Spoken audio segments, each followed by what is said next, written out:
भोरंज की 44 पंचायतों के एआरओ को समझाए नामांकन प्रक्रिया वीरवार से आरंभ हो रही है। प्रधान, उप-प्रधान और पंचायत सदस्यों की नामांकन प्रक्रिया। विकास खंड भोरंज के अंतर्गत 44 ग्राम पंचायतों में वीरवार से आरंभ होने वाली नामांकन प्रक्रिया के लिए नियुक्त किए जाने वाले सहायक निर्वाचन अधिकारियों के लिए बुधवार को यहां मिनी सचिवालय में दूसरे दौर का प्रशिक्षण कार्यक्रम आयोजित किया गया। इस अवसर पर भोरंज के एसडीएम एवं निर्वाचन अधिकारी शशिपाल शर्मा ने सहायक निर्वाचन अधिकारियों को ग्राम पंचायतों में नामांकन प्रक्रिया और निर्वाचन से संबंधित अन्य सभी प्रक्रियाओं की विस्तृत जानकारी प्रदान की तथा इन सभी प्रक्रियाओं को स्वतंत्र, निष्पक्ष एवं सौहार्दपूर्वक संपन्न करवाने के निर्देश दिए। उन्होंने कहा कि हर पंचायत में इन सभी प्रक्रियाओं को स्वतंत्र, निष्पक्ष एवं सौहार्दपूर्वक संपन्न करवाने की जिम्मेदारी सहायक निर्वाचन अधिकारियों पर रहेगी। नामांकन पत्र जमा करने की प्रक्रिया के दौरान आवश्यक दस्तावेजों, प्रपत्र -18 क, 18 ख, 19 और अन्य प्रपत्रों के बारे में भी एसडीएम ने विस्तृत जानकारी दी। उन्होंने बताया कि पंचायत सदस्य के लिए जमानत राशि 100 रुपये है। आरक्षित वर्गों और महिलाओं के लिए ये राशि 50 रुपये निर्धारित की गई है। प्रधान और उपप्रधान के पदों की जमानत राशि 150 रुपये होगी।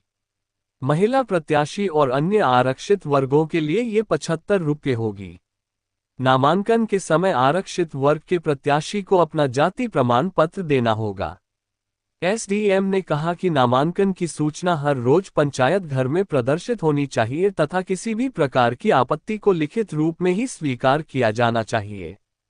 सहायक निर्वाचन अधिकारियों को नामांकन पत्रों की छंटनी प्रक्रिया, चुनाव चिन्हों के आवंटन और मतगणना की प्रक्रिया से भी अवगत करवाया गया। प्रशिक्षण के उपरांत सभी 44 सहायक निर्वाचन अधिकारियों को नामांकन पत्रों से संबंधित सामग्री सहित ग्राम पंचायतों के लिए रवाना कर दिया गया। इस अवसर पर तहसीलदार डॉक्टर आशीष शर्मा, बीडीओ कुलवंत सिंह, पंचायत निरीक्षक राकेश कुमार, उप निरीक्षक मनोज शर्मा और सभी सहायक निर्वाचन अधिकारी उपस्थित रहे। नंबर 2 के लिए नॉमिनेशन पेपर भरना चाहता है तो क्या रिक्वायरमेंट होगी कि वो उस वार्ड का इलेक्टर होना चाहिए या किसी दूसरे का भी हो सकता है? किसी दूसरे का भी हो सकता है। तो किसी दूसरे का होगा तो उस पंचायत के इलेक्शंस के संदर्भ में सभी लोग जो भी नॉमिनेशन पेपर भरेंगे, जो एनओसी देंगे, नो ड्यू सर्टिफिकेट देंगे पंचायत का, वो बीडीओ से काउंटर साइंड ही होगा। ठीक है। जिला बीडीसी पंचायत समिति और जिला परिषद के केस में एनओसी ग्राम पंचायत के अलावा पंचायत समिति और डीपीओ की भी होती है। डीपीओ यानी कि जिला परिषद के जो अधिकारी होते हैं, जिला पंचायत अधिकारी के लिए चाहिए होंगे, वो आप ब्लॉक ऑफिस से रिसीव करेंगे।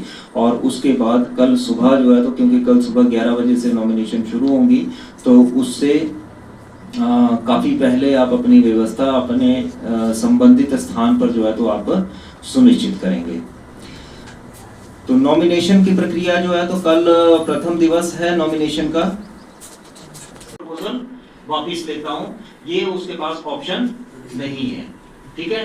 तो जो प्रपोजल प्रपोज करेगा, एक प्रपोजल एक ही कैंडिडेट को प्रपोज करेगा और जब वो प्रपोज करेगा तो उसके बाद वो वापिस नहीं ले सकता। तो सर क्या प्रधान और उपप्रधान के लिए एक प्रपोजल दे सकते? नहीं, दो एक प्रपोजल एक ही कैंडिडेट को करेगा। तो यानी कि उस पंचायत का एक प्रपोजल जिसने ऊपर प्रधान को कर दिया, वो फिर प्रधान को नहीं कर पाएगा, ऊपर वार्ड मेंबर को भी नहीं कर पाएगा। जो है तो वो नो ड्यू सर्टिफिकेट अपनी पंचायत से, ग्राम पंचायत से no due certificate form 18A पे 18 क पर जो है तो वो प्राप्त करेंगे, which should be counter signed by block development officer. BDO साहब से जो है तो वो काउंटर साइन होना चाहिए। ऐसा नहीं कोई कह सकता कि मैं जो हूँ तो 11 तारीख को आ रहा हूँ और 3 बजे आ रहा हूँ और इसलिए मैं काउंटर साइन नहीं करवा पाया।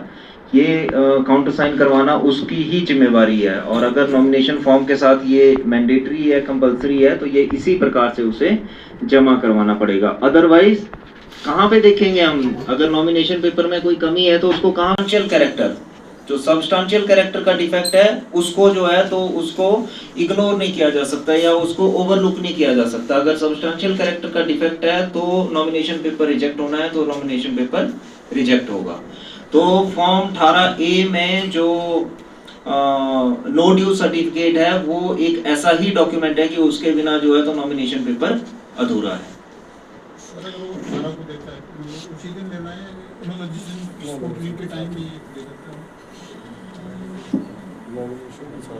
उसमें वैसे तो वो नॉमिनेशन के साथ ही होगा, जो डॉक्यूमेंट्स हैं वो नॉमिनेशन के साथ ही होंगे। इलेक्शन का नोटिस है, नोटिस ऑफ इलेक्शन, वो फॉर्म 7 पे डिस्ट्रिक्ट इलेक्शन ऑफिसर पंचायत ने जो है तो वो जैसे स्टेट इलेक्शन कमिश्नर ने इलेक्शन शेड्यूल नोटिफाई किया था उसके अनुसार जो है तो नोटिस ऑफ इलेक्शन जारी किया है।